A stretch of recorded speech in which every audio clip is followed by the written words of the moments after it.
حابل اور قابل، چلیے آج انہی کے بارے میں کچھ بات کرتے ہیں۔ ہم لوگوں نے زیادہ تر پہلے مرڈر یا قتل کے تعلق سے یہی دو نام سن رکھے ہیں، اور میں بھی آج انہی کے بارے میں آپ کے ساتھ کچھ نالج شیئر کرنے والا ہوں۔ مگر صرف اتنا ہی نہیں جتنا عام طور پر لوگ جانتے ہیں کہ اس دنیا میں سب سے پہلے قابل نے حابل کو قتل کیا تھا، بس بات یہیں ختم ہو جاتی ہے۔ پر کیا سچ میں بات صرف اتنی ہی ہے؟ اس ذرا سی بات کے پیچھے کئی سوال کھڑے ہو جاتے ہیں، جیسے قابل نے حابل کو کیوں مارا، کیسے مارا، کیونکہ اس وقت تک کوئی مرڈر ہوا ہی نہیں تھا۔ اب دیکھیں، اگر آپ کے سامنے کوئی بندہ کسی بلڈنگ کو کنسٹرکٹ کرتا ہے تو اس کو کنسٹرکٹ کرتے دیکھ کر آپ بھی کچھ سیکھ جاتے ہیں، لیکن اگر آپ نے نہ کبھی کوئی بلڈنگ بنتے ہوئے دیکھی اور نہ کبھی اس کے بارے میں سوچا تو کیا آپ وہ بلڈنگ بنا پائیں گے؟ نہیں، کیونکہ اس کا طریقہ ہی نہیں معلوم ہے۔ اب جب اس وقت تک کوئی قتل نہیں کیا گیا، کسی کا خون نہیں کیا گیا، تو پھر قابل کو مارنے کا طریقہ حابل کو کیسے آیا؟ کیا کسی نے اسے وہ طریقہ بتایا یا سکھایا تھا؟ اور اس قتل کے بعد اس نے حابل کی لاش کا کیا کیا؟ تو آئیے چلتے ہیں انہی سوالوں کے جوابوں کی تلاش میں۔ قرآن میں اس کا ذکر سورہ مائدہ کی آیت نمبر 27 سے 31 تک ملتا ہے، اور دوسری تاریخی یعنی ہسٹوریکل بکس میں بھی۔ تو آئیے اب شروعات سے اس پورے واقعے کو جانتے ہیں۔ ہم سب ہی یہ بات اچھے سے جانتے ہیں کہ حضرت آدم علیہ السلام اس دنیا کے پہلے انسان ہیں، اور اس پوری دنیا میں صرف انہی کی اولادیں ہیں۔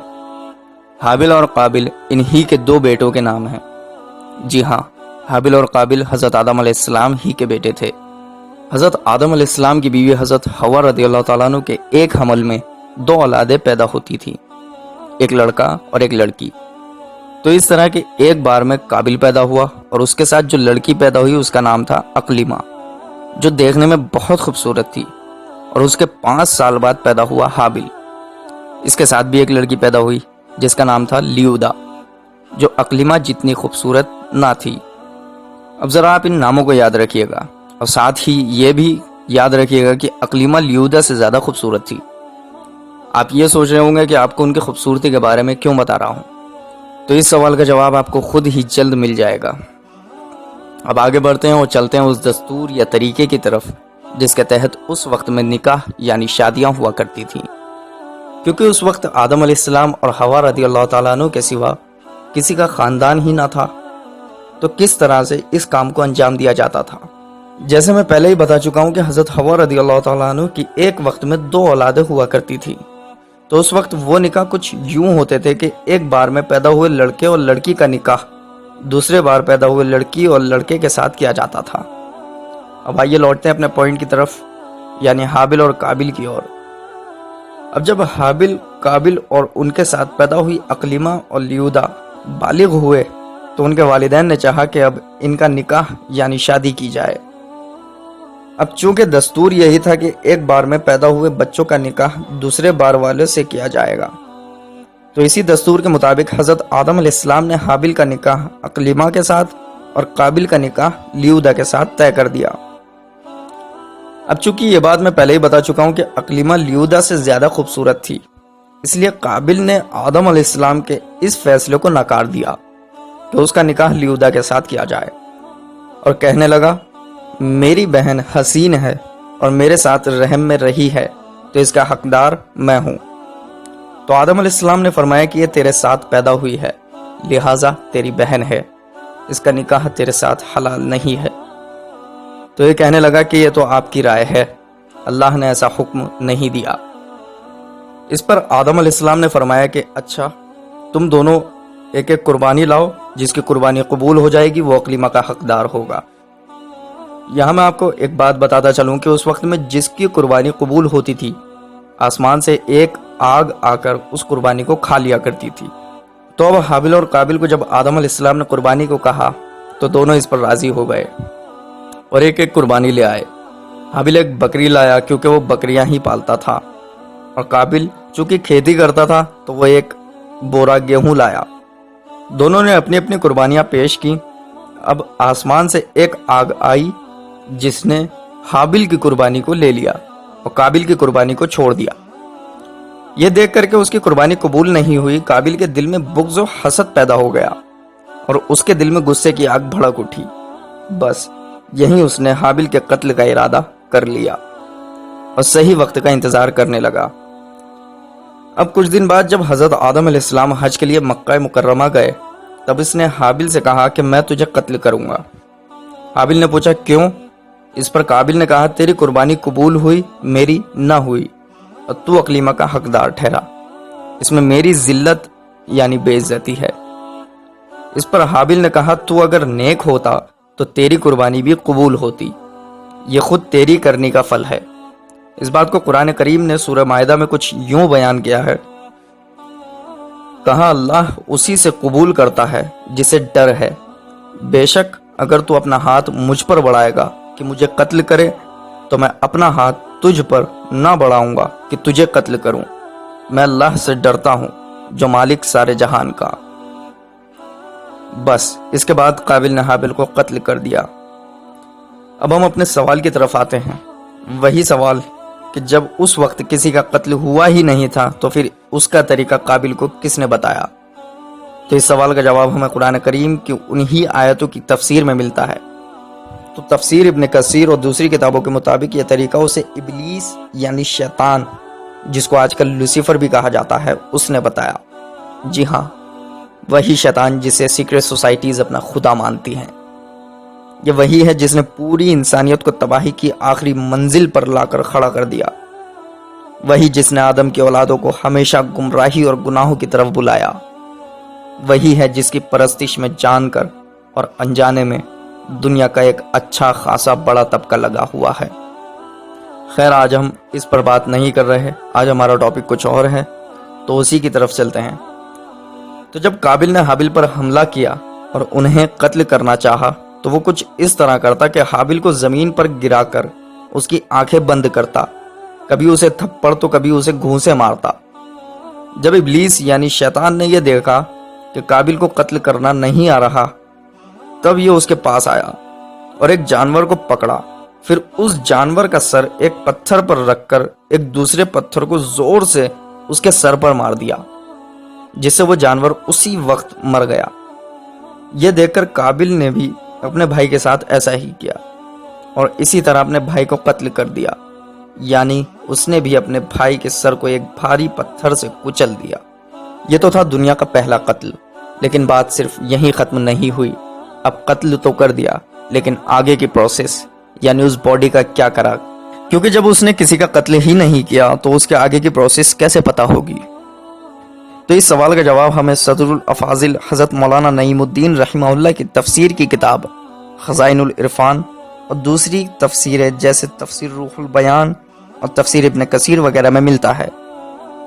تو قتل کے بعد قابل کو یہ فکر ہوئی کہ اب اس لاش کا کیا کروں، کیونکہ اس وقت تک تو کوئی مرا ہی نہیں تھا۔ اب اسی فکر میں 40 دن تک وہ اس لاش کو کندھے پر لے کر بیابان میں پھرتا رہا، جبکہ ابن کثیر کے مطابق وہ 1 سال تک یوں ہی پھرا۔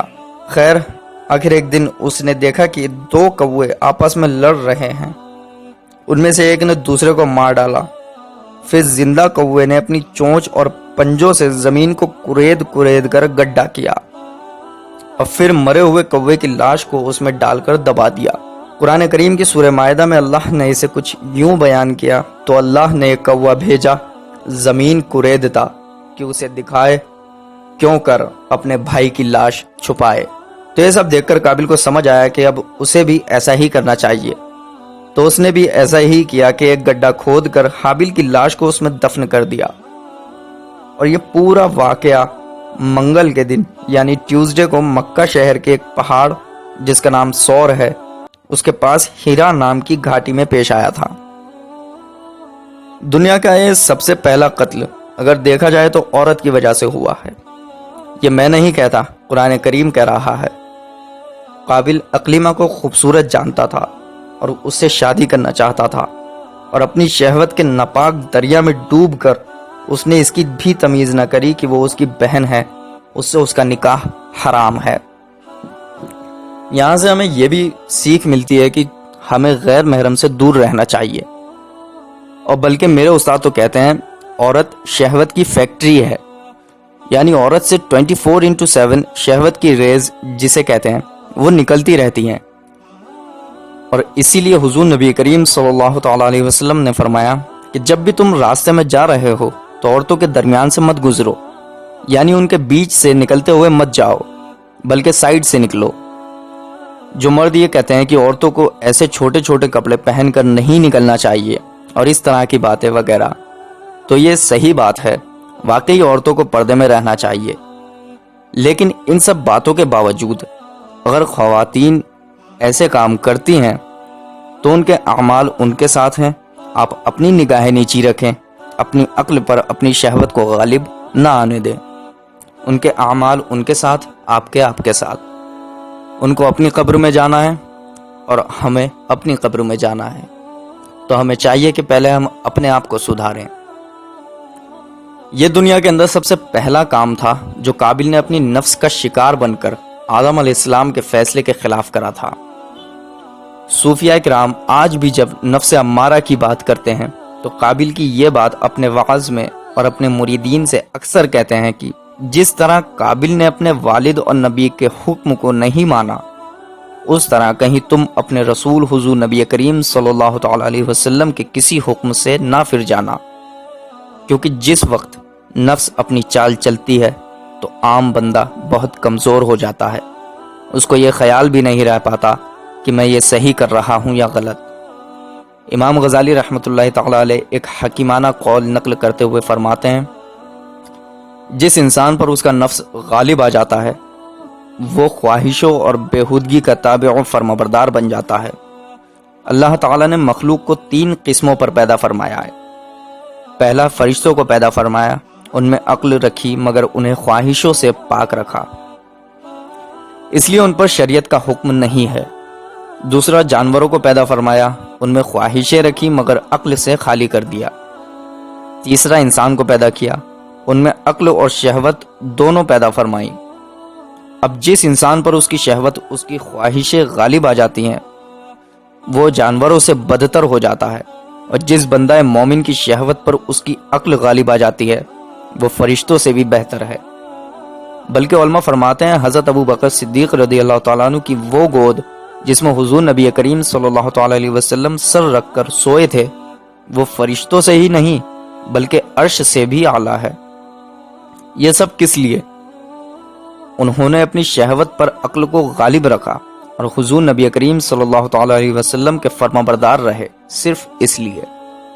اور قابل نے اللہ تعالیٰ کی عطا کردہ عظیم نعمت عقل پر اپنی شہوت کو غالب رکھا، پس وہ گناہگاروں میں سے ہوا، اور یہی وہ پہلا شخص تھا جس نے شیطان کا حکم مانا تھا۔ ایک چیز اس میں قابل غور یہ ہے، قابل کے پاس پہلے شیطان نہیں آیا تھا کہ تو نبی کے فیصلے کے خلاف جا، بلکہ اس کی نفس نے اس کو ورغلایا، اور پھر شیطان نے آگے اس کی مدد کری، ورنہ ہونے کو تو شیطان ہی پہلے آ کر اس کو ورغلا دیتا، مگر ایسا نہیں ہوا۔ امام غزالی فرماتے ہیں، اے انسان، اچھی طرح سمجھ لے کہ تجھے برائی کی طرف لے جانے والا نفس تیرے شیطان سے بھی بڑا دشمن ہے، اور شیطان کو تیری خواہشات کی بدولت تجھ پر غلبہ حاصل ہوتا ہے۔ جو انسان اپنی خواہشوں کی پیروی نہیں کرتا، اس کے پاس شیطان بھی نہیں آتا۔ پہلے شیطان کچھ فندے ڈالتا ہے جس میں انسان کی خواہشوں کو جگاتا ہے، پھر اس پر آگے کام کرتا ہے۔ اللہ تعالیٰ نے جب حابل کی قربانی قبول فرمائی اور قابل کی قربانی رد فرمائی تو اس نے صبر نہ کرا بلکہ اپنے خواہشات کا فرمانبردار رہا، جبکہ حابل قابل سے زیادہ طاقتور تھا، لیکن پھر بھی اس نے اللہ کی رسی کو مضبوطی سے تھامے رکھا اور صبر کرا۔ شہوت بادشاہوں کو فقیر اور صبر فقیروں کو بادشاہ بنا دیتا ہے۔ قابل نے شہوت کی فرمانبرداری کری اور وہ بھٹکے ہوئوں میں سے ہوا، اور حابل نے صبر کرا یہاں تک کہ اس کو مار دیا گیا، لیکن وہ اللہ سے ڈرا اور آج وہ مومنین میں سے ہے۔ اللہ تعالی ہمیں نفس سے لڑنے اور اولیاء اللہ کے نقش قدم پر چلنے کی توفیق عطا فرمائے، آمین یا رب العالمین۔